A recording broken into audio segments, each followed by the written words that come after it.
How to fix low speaker sound on iPhone. If you're struggling with the same problem, this video is right for you, as we have brought you some tips and tricks on how you can fix that. Firstly, what you have to do is tap on Settings. Now scroll down and tap on the option called General. Scroll down again and tap on Shutdown.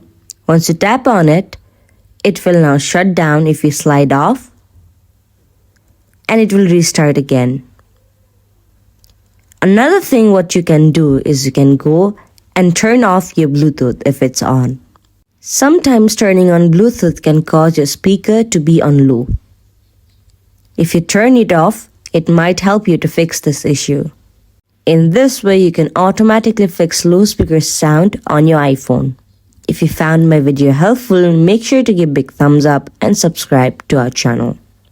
Thank you.